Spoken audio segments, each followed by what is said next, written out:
dire la vérité, d'indexer les coupables, mieux vaut s'abstenir de parler. Souvent, quand il y a des accrochages quelque part, vous entendez des gens qui disent on les renvoie dos à dos. Après, ils reviennent pour dire nous allons faire... Non, vous ne pouvez pas renvoyer les gens dos à dos. Quand il y a un problème, il y a forcément quelqu'un qui a fait ce qu'il ne devait pas faire. Il y a quelqu'un qui a pris l'initiative d'attaquer. Et tout le monde sait qui attaque. Et pourquoi revenir pour dire on les renvoie dos à dos? Deuxièmement, on veut faire croire que tout le monde est armé, surarmé, que tout le monde a une milice prête à attaquer les gens. Tout le monde a des nervis. Mais c'est faux. Nous avons une sécurité rapprochée malgré nous. Parce que si j'avais le choix, je ne serais pas tout le temps encadré de 2 ou 3 personnes. Mais la situation l'exige. Vous ne verrez jamais cette sécurité autour de ma personne aller attaquer pour disperser un meeting de la paire, ou pour aller attaquer la maison de quelqu'un de la paire, ou pour intercepter des jeunes de la paire et les tabasser. Vous ne le verrez jamais. C'est une protection rapprochée. C'est quand il y a une menace ou un danger sur nos personnes, ils sont là pour écarter cette menace et ça se limite à ça. Ça n'a rien à voir avec les milices qu'on recrute, qu'on loge dans des sièges, à qui on donne des fusils d'assaut pour leur dire allez tirer sur la foule. Ça, c'est la paire qui l'a, c'est Macky Sall qui les a. Et les vidéos sont là pour le montrer. Il faut qu'on dise les choses telles qu'elles sont. Après, on dit, oui, il veut conquérir le pouvoir en marchant sur des cadavres, il veut brûler le pays. Moi, je ne peux pas brûler le pays. Le seul qui a aujourd'hui cela entre ses mains, il s'appelle Macky Sall. Et je peux vous garantir qu'il n'hésitera pas à le faire. Il n'hésitera pas. La stratégie qu'il a, c'est la stratégie du chaos. Parce qu'il ne compte que sur ça pour pouvoir justifier des mesures exceptionnelles, l'état d'urgence, l'état martial, etc., sortir de l'armée et en profiter pour essayer de passer en force. Donc nous ne sommes pas dans cette dynamique. Nous avons les moyens de conquérir le pouvoir, si Dieu le vient et veut bien, et si les Sénégalais nous font confiance, par des voies démocratiques. Parce qu'il y a 5 ans, nous n'existions pas. Aujourd'hui, nous sommes là où nous en sommes.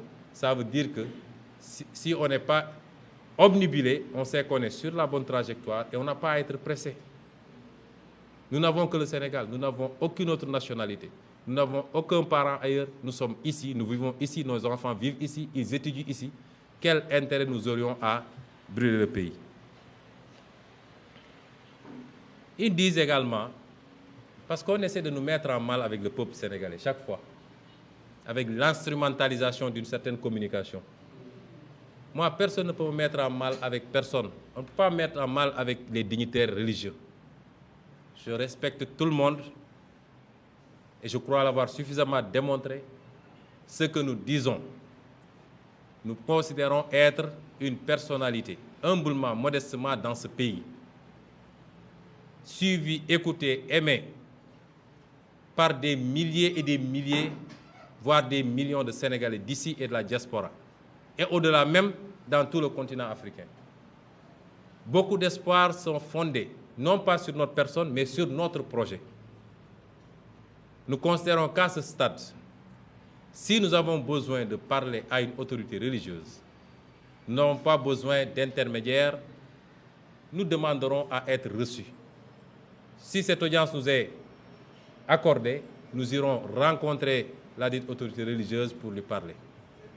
Si une autorité religieuse a besoin de nous parler, elle n'a pas besoin d'intermédiaires.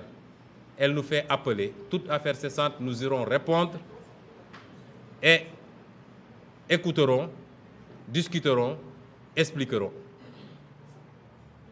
Parce que souvent, des gens se prévalent de parler au nom d'une autorité religieuse ou au nom de toute une religion ou de toute une tariqa, alors que personne ne les a envoyés. Vous voyez même des gens qui sortent pour menacer au nom de toute une tariqa, alors que personne ne les a envoyés. Ces formes de chantage-là, c'est fini. Si on a des choses à dire, les responsables sont là, on les dira. Et nous respectons énormément les autorités religieuses. C'est pourquoi, quand elles nous demandent quelque chose, nous obtempérons. Beaucoup de gens continuent à nous reprocher. Certains me disent, si tu nous avais laissé finir le travail au mois de mars, on n'en serait pas là. Beaucoup de gens m'interpellent pour me dire ça. Nous avons accepté parce qu'une autorité respectée, respectable, nous a demandé et nous avons accepté. Et nous ne regrettons absolument rien par rapport à ça. Est-ce que l'autre partie a respecté sa part du contrat? Absolument pas. Parce que dès le lendemain, c'est des menaces et aujourd'hui, c'est des attaques, c'est des invectives et c'est des manipulations.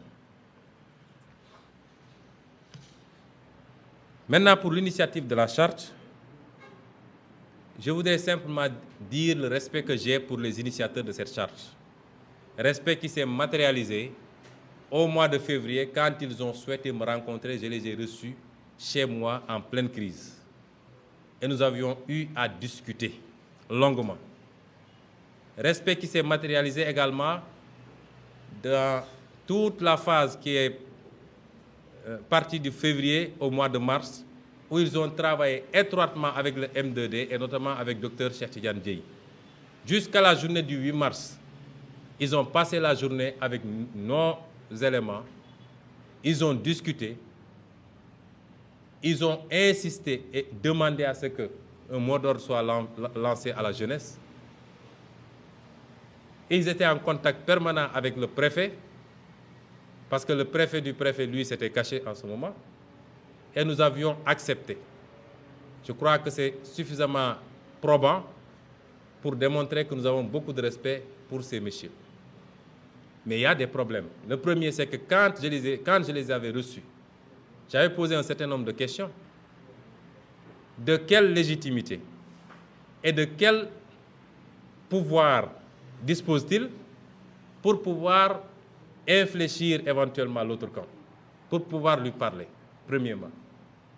Deuxièmement, est-ce qu'ils assumeraient d'aller jusqu'à dénoncer publiquement s'il était établi, s'il était carrément établi que le tort incombait à Macky Sall, est-ce qu'ils accepteraient publiquement de le dire pour que le peuple soit édifié? Parce que si vous voulez jouer un rôle d'arbitre, il faut accepter de pouvoir désigner le coupable.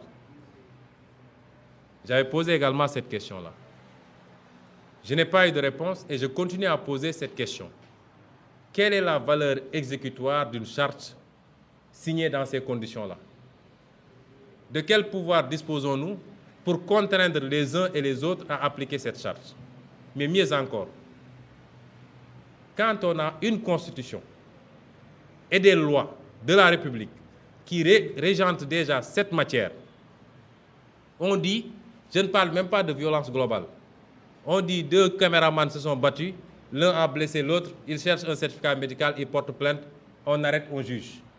A fortiori, lorsque c'est des milices qui sont armées pour aller attaquer des gens et tuer, il y a des lois de la République qui réglementent cela et qu'on n'applique pas. Quand on a la Constitution, qui est la charte fondamentale, on a le code pénal, le code de procédure pénale et tout un arsenal encore de lois et règlements qu'on n'applique pas. On a une administration judiciaire, on a une justice, des procureurs un peu partout, des juges d'instruction, des juges du jugement, ainsi de suite. Et que tout ça n'opère pas pour régler cette question définitivement. Comment peut-on penser qu'une charte peut régler ça? Un engagement à valeur strictement morale pour ceux qui ont de la morale. Et nous savons qu'on n'en a pas beaucoup par ailleurs. Comment voulez-vous qu'on règle cette question-là avec une charte? Disons-nous les choses telles quelles. Alors, nous avons posé ces questions-là. Ensuite, entre les médiations qui ont été engagées au mois de mars et maintenant,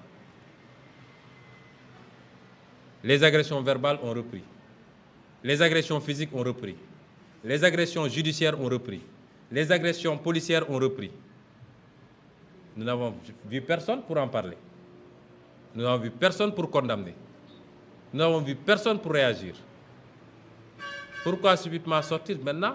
Parce que ceux qui sont tout le temps attaqués, tabassés, blessés, tués, on dit qu'on ne se laissera plus faire. On se lève pour dire qu'on veut faire une charte. À quoi servirait cette charte-là? Et ce que nous ne voudrions pas, c'est qu'on nous enferme. Parce qu'une signature, pour un homme de principe, une signature, ça vaut ce que ça vaut. Et quand vous signerez que demain, au soir du 23, Macky Sall décide de tripatouiller les élections à Dakar ou à Ziguinchor, on va dire aux gens, vous ne pouvez pas bouger parce que vous aviez signé. C'est comme ça que ça va se passer. Demain, ce sera la même chose pour le 3e mandat. Moi, j'ai dit, et je le réitère, je ne signerai pas de charte ou de pacte de non-violence. Ma position, elle est très simple. Nous n'attaquerons jamais quelqu'un, je le réitère. Jàmm foofu lay commencer. Que chacun se retienne d'attaquer. Nous n'attaquerons, vous n'entendrez jamais que nous avons attaqué. Nous éviterons autant que possible, tant que c'est de petites forfaitures, de réagir. Il y a des choses qu'on ne peut plus accepter. Parce que ceux qui ont été blessés au mois de mars, c'est nous qui continuons à les gérer. On ne peut plus accepter cela. Et que chacun doit aujourd'hui s'assumer et prendre ses responsabilités. Ensuite, si on veut un pacte, le pacte existe déjà. Parce que le mémorandum structuré autour de 10 points qui avait été remis à Seigne Mountakha Mbacké, Khalife général des Mourides, au mois de mars, qu'il avait promis de remettre à main propre à Macky Sall, et qui englobait un certain nombre de points, parmi lesquels l'ouverture d'une enquête pour identifier, traquer, arrêter et juger les auteurs des crimes qui ont été commis, l'indemnisation des familles des victimes et des blessés, la cessation de toutes les tracts injustifiées contre les opposants, la déclaration publique de M. Macky Sall de ne pas briguer un 3e mandat, parce que retenez qu'en Afrique, partout où ça brûle, c'est le 3e mandat qu'il a brûlé, partout en Afrique. Et si Macky Sall persiste, je ne crois pas que ça épargnera le Sénégal. De restituer le droit civique à des opposants qui en ont été injustement privés. Il y avait une dizaine de points. Ça, c'est entre les mains de Macky Sall. Je demanderai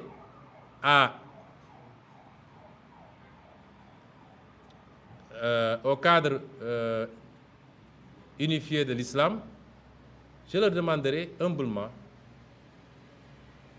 d'aller regarder, vérifier là où on en est avec ces questions-là et de reprendre cette affaire là où on l'avait laissée. Je crois que c'est mieux que d'ouvrir un autre dossier qui va nous faire repartir à zéro et qui va essayer d'enterrer ce qui s'était passé.